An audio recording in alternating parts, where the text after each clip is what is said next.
జాతీయవాద జర్నలిజానికి అసలైన వేదిక నేషనలిస్ట్ హబ్ ని సబ్స్క్రైబ్ చేసుకోండి. నోటిఫికేషన్స్ కోసం బెల్ ఐకాన్ పై క్లిక్ చేయండి. నమస్తే. ఢిల్లీ ముఖ్యమంత్రి కేజ్రీవాల్ అరెస్టుపై జర్మనీ, అమెరికాలో చేసిన వ్యాఖ్యలకు మన విదేశాంగ శాఖ ఘాటుగా సమాధానమిచ్చింది. అలాగే వాటి కనుసన్నల్లో పనిచేస్తున్న ఐక్యరాజ్య సమితి సైతం ఈ అంశంలో జోక్యం చేసుకుంటూ మన దేశానికి ఎన్నికల విషయంలో సలహా ఇచ్చింది.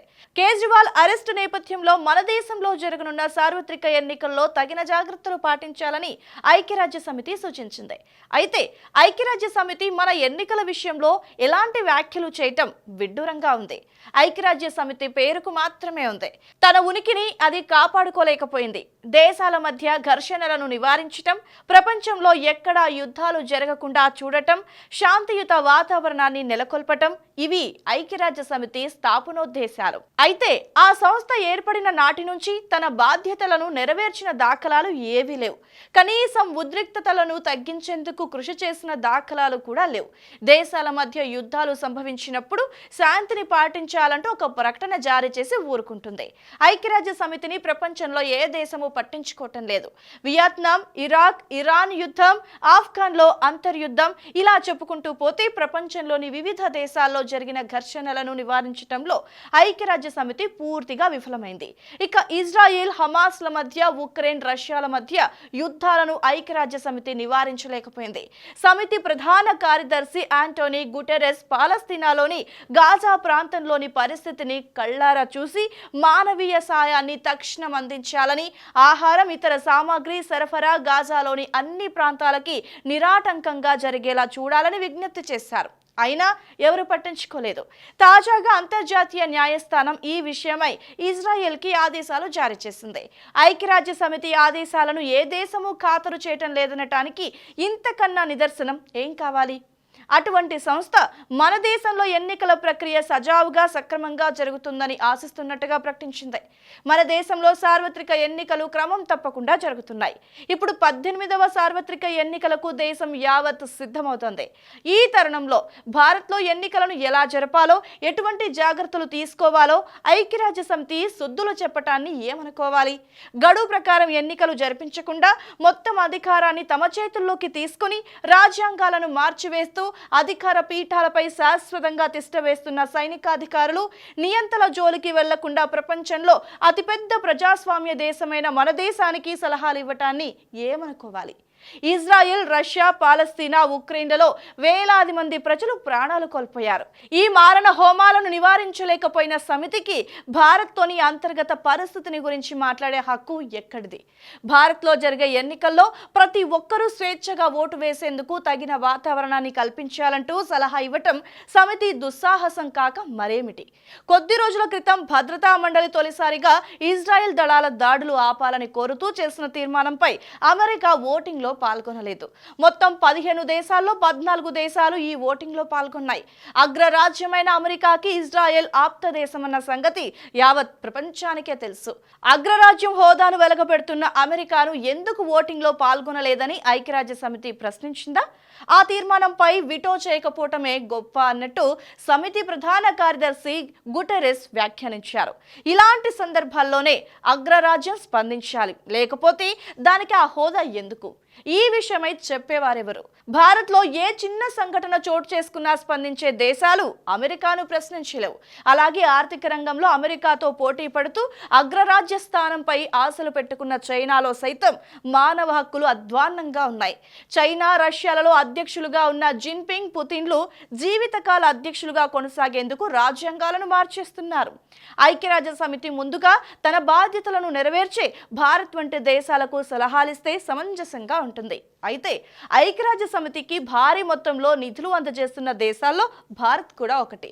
అలాగే ఎవరి నుంచి పాఠాలు నేర్చుకోవాల్సిన అవసరం భారత్కి లేదని ఉపరాష్ట్రపతి జగదీప్ ధన్కర్ అమెరికా, జర్మనీ ఐక్యరాజ్య సమితిలకి చురకలంటించారు. భారతదేశానికి పటిష్టమైన న్యాయ వ్యవస్థ ఉందని, దానిని ఎలా అమలు చేయాలనే విషయం తమకు స్పష్టంగా తెలుసని, ఎవరు తమకు నేర్పించాల్సిన అవసరం లేదని అరవింద్ కేజ్రీవాల్ ఇష్యూలో తలదూర్చిన 3 దేశాలకు ఉపరాష్ట్రపతి కౌంటర్ ఇచ్చారు. ఢిల్లీ లిక్కర్ స్కామ్ కేసులో అరెస్ట్ అయిన ముఖ్యమంత్రి అరవింద్ కేజ్రీవాల్ పై జర్మనీ, అమెరికా ఐక్యరాజ్య సమితి వ్యాఖ్యలు చేసిన నేపథ్యంలో ఆయన ఈ వ్యాఖ్యలు చేశారు. కాంగ్రెస్ బ్యాంకు ఖాతాలను స్తంభింప చేయడంపై కూడా అమెరికా ఐక్యరాజ్య సమితి ప్రతినిధులకి ప్రశ్నలు వచ్చాయి. ఒక కార్యక్రమంలో ఉపరాష్ట్రపతి మాట్లాడుతూ భారతదేశం పటిష్టమైన న్యాయ వ్యవస్థతో కూడిన ప్రజాస్వామ్యమని చెప్పారు. దీనిని ఏ వ్యక్తి, ఏ సమూహం రాజీ పడదన్నారు. భారతదేశానికి చట్టబద్ధమైన పాలనపై ఎవరి నుండి పాఠాలు అవసరం లేదన్నారు. ఇక మరోవైపు ప్రపంచ దేశాలు ఇప్పుడు అశాంతి యుద్ధం నడుమ చిక్కుకొని పోతున్నాయి. ఏ దేశానికి కోపం వస్తే ఆ దేశం ఆయుధం పడుతోంది. పక్కనున్న దేశం చిన్నదా పెద్దదా అన్నది చూడట్లేదు. మారణ హోమమే రగులుకుంటోంది. ఐక్యరాజ్య సమితి ఆవిర్భావం వెనుక ఉద్దేశం ఏంటి అన్నది చూస్తే గనక అంతర్జాతీయ చట్టాలను పరిరక్షించటం, అలాగే ప్రపంచ భద్రత, ప్రపంచ ఆర్థిక అభివృద్ధి, సామాజిక అభివృద్ధి, ప్రపంచ మానవ హక్కులపై సమిష్టిగా కృషి చేయడం వంటి ఎన్నో లక్ష్యాలున్నాయి. ఇక ప్రపంచమంతా ఐక్యరాజ్య సమితి గొడుగు నీడకొచ్చిన తర్వాత అనుకున్న లక్ష్యాలు నెరవేరుతున్నాయా అన్న చర్చ అయితే వస్తోంది. అనేక దేశాల మధ్య ఎన్నో ఏళ్లుగా యుద్ధం రావణ కాష్టంగా సాగుతున్న ఐక్యరాజ్య సమితి ఏ రాజుని కుదర్చలేకపోయింది. ఇక భారత్ విషయానికి వస్తే కాశ్మీర్ ఇష్యూ 7.5 దశాబ్దాలుగా పాకిస్తాన్, ఇండియా మధ్య రగులుతూనే ఉంది. ఇది తొలి ప్రధాని నెహ్రూ 3వ వంతు భూభాగం కాశ్మీర్ కి చెందినది, పాక్ ఆక్రమించిందని ఐక్యరాజ్య సమితికి ఫిర్యాదు చేశారు. ఈ రోజుకి ఆ భూభాగం పాకిస్తాన్ వద్దనే ఉంది. భారత్ ప్రచ్ఛన్న యుద్ధంతో, ఉగ్రపోరుతో ఎంతో నష్టపోయింది. కాశ్మీర్ స్వయం ప్రతిపత్తిని రద్దు చేసి భారత్ లో కలుపుకున్న పాకిస్తాన్ కాశ్మీర్ మీదనే ఐక్యరాజ్య సమితిలో ప్రసంగాలు చేస్తూనే ఉంటుంది. అయినా అక్కడ పాక్ నోరు మూసేవారు ఉన్నారా అన్న ప్రశ్నలు వస్తుంటాయి. ఇక చైనా అనేక సరిహద్దు దేశాలను, వాటి భూభాగాలను కబలిస్తుంటే, పెద్దన్నగా రెచ్చిపోతుంటే ఐక్యరాజ్య సమితి పాత్ర ఏంటి అన్న చర్చ కూడా వస్తోంది. భారత్లోని టిబెట్ ని ఆక్రమించి కీలకమైన సరిహద్దు భూభాగాలను తన మ్యాప్ లో చూపిస్తూ మరికొంత కలిపేసుకుంటూ చైనా చేస్తున్న ఆగడాలకు ప్రపంచ మధ్యవర్తి ఏ రకంగా ముక్కుతాడు వేసింది అంటే జవాబు చూడాల్సి వస్తుంది. అమెరికా పెద్దరికాన్ని, పెత్తందారి పోకడలను కూడా ఇతర దేశాలు ఒకప్పుడు సహించలేని పరిస్థితి ఉంటే, అనేక దేశాల వ్యవహారాలలో పెద్దన్న జోక్యం చేసుకున్న ఐక్యరాజ్య సమితి నుంచి ఏ పాటి ఉపశమనం లభించింది అన్నది కూడా కీలకమైన, మౌలికమైన ప్రశ్నగానే చూస్తారు. ఉత్తర కొరియా తన ఇష్టం వచ్చిన తీరున వ్యవహరిస్తున్నా, ప్రపంచం అణుగుప్పిట ఉన్నా అందరికీ సహనం నేర్పి కలిపుంచే కీలక పాత్రలో ఉన్న ఐక్యరాజ్య సమితి ఇప్పుడు తన పాత్రను పూర్తి స్థాయిలో నిర్వహిస్తోందా అన్నదే చర్చ.